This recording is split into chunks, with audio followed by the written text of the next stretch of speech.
عزیزان محترم، اللہ رب العالمین نے مومنین پر ماہ رمضان کے روزے فرض فرمائے ہیں، اور ان پر فرضیت کوئی نئی نہیں۔ اللہ رب العالمین نے ان سے پہلے کی امتوں پر یہ روزے فرض فرمائے، لیکن کسی نے موسم کی گرمی یا حبس یا تنگی کی وجہ سے اس کو آگے پیچھے کر دیا، کسی نے گنتی بدل دی، کسی نے اس کو منیمائز کر دیا، کسی نے پس پش ڈال دیا۔ تو مسلمان چونکہ موسم پرست نہیں ہوتا، خدا پرست ہوتا ہے، تو اس لیے بغیر کسی موسم کی پرواہ کیے جیسے اللہ نے حکم فرمایا مسلمانوں نے اسی پر ہی کمر باندھ لی۔ روزے گرمی میں آئیں تب بھی قبول ہیں، روزے سردی میں آئیں تب بھی قبول ہیں، لوڈ شیڈنگ کے معاملات میں آئیں تب بھی قبول ہیں، حبس کے ایام میں آئیں تب بھی قبول ہیں۔ تو جیسے مرضی حالات ہوں، کیونکہ ہیں جو ہم خدا پرست، تو رب تعالیٰ کی اطاعت میں چوں اور چراں کی کوئی جا نہیں ہے۔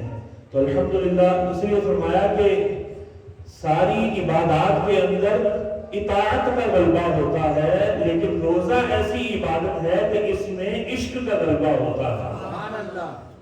رب تعالیٰ ہی جانتا ہے کہ بندہ روزے سے ہے۔ ساری عبادات میں کچھ نہ کچھ کرنا ہوتا ہے، روزہ ایسی عبادت ہے کہ جس میں کرنا نہیں نہ کرنا ہوتا ہے۔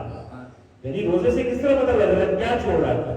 نماز کے لیے تو مسجد میں آئے پتہ چل گیا، زکوٰۃ کے لیے پیسے دیے کسی کو پتہ چل گیا، حج کے لیے سفر اختیار کیا پتہ چل گیا، جہاد کے لیے میدان میں نکلے پتہ چل گیا۔ روزے کے لیے کچھ ایسا ایکسٹرا کرنا نہیں پڑتا، یہ خلوت کا کام ہے۔ تنہائی کے اندر جو ہے وہ انسان ہوتا ہے اور نیت کر لیتا ہے کہ مولا تیری رضا کی خاطر تیرے حکم پر میں حلال چیزوں کو بھی چھوڑے دیتا ہوں، تو اس لیے اس پر عشق غالب رہتا ہے۔ تو اس کی بہت سی حکمتیں ہیں، روزے میں بڑے اسرار ہیں۔ اس کے فرضیت کے پیچھے جو ہے وہ راز کیا ہے، تو مفسرین ارشاد فرماتے ہیں کہ روح عالم اجسام میں اس دنیا میں آنے سے پہلے یہ کھانے پینے سے پاک تھی۔ روح کیا تھی؟ کھانے پینے سے پاک تھی، اور اسی لیے گناہوں سے بھی محفوظ تھی، وہاں گناہ کا کوئی سلسلہ ہی نہیں تھا۔ تو جو جسم کے اجزاء ہیں، مٹی سے انسان بنایا گیا، تو ان کا بھی یہی حال تھا، مگر روح اور جسم جب ملے تو پھر روح کی وجہ سے جسم کو کھانے کی حاجت ہوئی، غذاؤں کی جو ہے وہ حاجت ہوئی۔ جب غذاؤں کی حاجت مند یہ ہوئی تو پھر اس سے غذا کھانے سے شہوت پیدا ہوئی، تو پھر انسان بھی پھر گناہ میں مبتلا ہوئے۔ تو ضرورت تھی اس امر کی کہ اب اس دنیا میں بھی بندے کو کچھ دن بھوکا رکھا جائے۔ کیا رکھا جائے؟ بھوکا رکھا جائے، غذاؤں سے باز رکھا جائے، تاکہ انہیں اپنا پہلا حال یاد رہے کہ جس عالم سے یہ آئے ہیں وہاں پر غذا کی حاجت نہیں تھی۔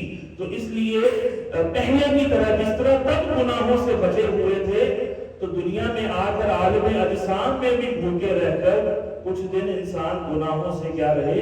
باز رہے۔ تو یہ ایک راز جو ہے اس میں یہ بھی تھا۔ فرمایا کہ نفس اور روح دونوں ہی آپس میں دشمن ہیں، نفس اور روح دونوں آپس میں کیا ہے؟ دشمن ہے، جن کا مقام کیا ہے؟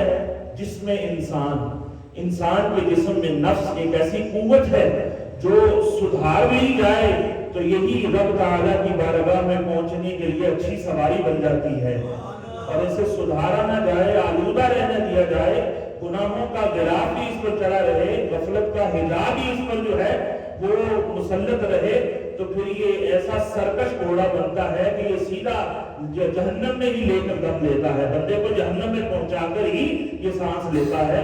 تو روح اور جو نفس، ان کے جمع ہونے کی جگہ کیا ہے؟ انسان کا جسم ہے۔ ان میں سے ان کا چونکہ مقابلہ ہے، دشمن ہے، ایک اگر تگڑا ہو جائے تو دوسرا کمزور ہو جاتا ہے۔ روح اگر مضبوط ہو جائے، طاقتور ہو جائے، تو نفس کیا ہوتا ہے؟ یہ کمزور ہو جاتا ہے، اور یہی مطلوب ہے۔ اور اگر نفس کو ہم تگڑا کر دیں، طاقتور کر دیں، تو روح کمزور پڑ جاتی ہے، اور انسان سب کچھ ہونے کے باوجود بھی بے چین اور مضطرب رہتا ہے۔ تو فرمایا نفس کو اگر کمزور کرنا چاہتے ہو تو اس کے لیے سب سے طاقتور عبادت کیا ہے؟ روزہ ہے۔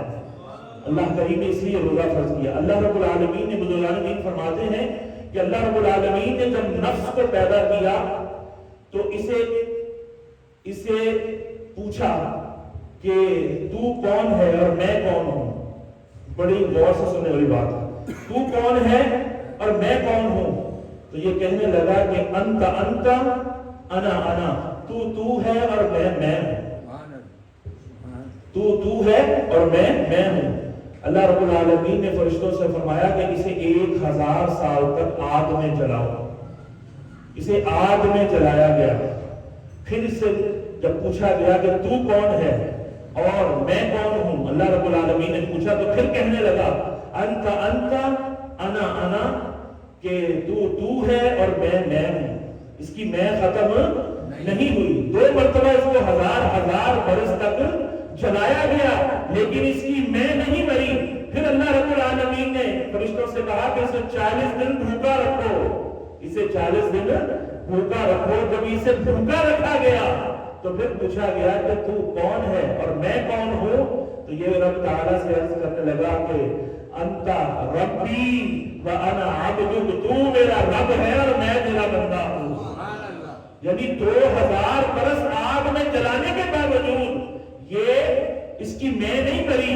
لیکن روزہ ایک ایسی عبادت ہے، یہ نفس پر اتنا بھاری ہے، شہوتوں کو توڑنے والا ہے، انسان کی جو ہے وہ بری اندر جو خصلت ہے اس کی اصلاح کرنے والا ہے کہ اسے روزہ جب رکھایا گیا، اسے بھوکا رکھا گیا تو اس کی میں مر گئی اور یہ ماننے کے لیے تیار ہو گیا کہ تو میرا خالق ہے، تو میرا رب ہے اور میں تیرا عبد ہوں۔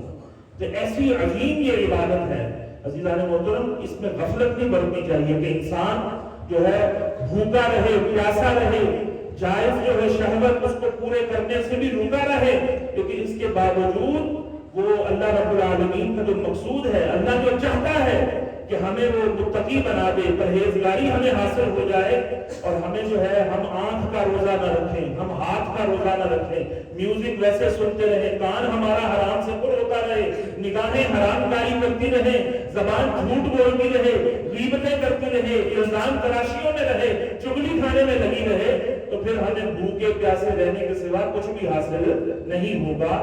تو یہ روزے کی یہ حکمت ہے۔ فرمایا کہ روزہ اس لیے بھی فرض کیا گیا کہ روزے میں بھوک ہے، روزے میں پیاس ہے، بھوکے انسان کو تکلیف ہوتی ہے، پیاسے انسان کو تکلیف ہوتی ہے، بھوکا رہ کر ہی انسان کو غذا اور پانی کی قدر کا پتہ چلتا ہے، بھوکے رہ کر ہی۔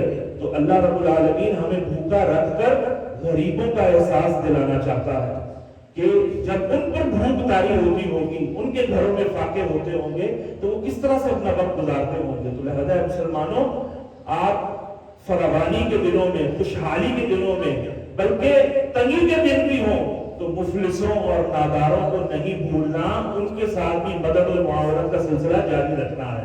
کیونکہ اللہ نے تعریف بیان کی ہے کہ جو لوگ خوشحالی میں تو خرچ کرتے ہی کرتے ہیں، کئی ایسے بخیل ہوتے ہیں خوشحالی میں بھی خرچ نہیں کرتے، یا جتنی اللہ نے انہیں حیثیت دی ہوتی ہے اس کے مطابق خرچ نہیں کرتے۔ لیکن اللہ رب العالمین تعریف ارشاد فرماتا ہے کہ جو لوگ خوشحالی کے اندر بھی اللہ کی راہ میں خرچ کرتے ہیں، اللہ کی محبت میں اور تندرستی میں بھی خرچ کرتے ہیں، اللہ ان سے راضی ہوتا ہے۔ وہی حقیقت میں مومن ہیں، وہی آخرت کے دن پر ایمان لانے والے ہیں۔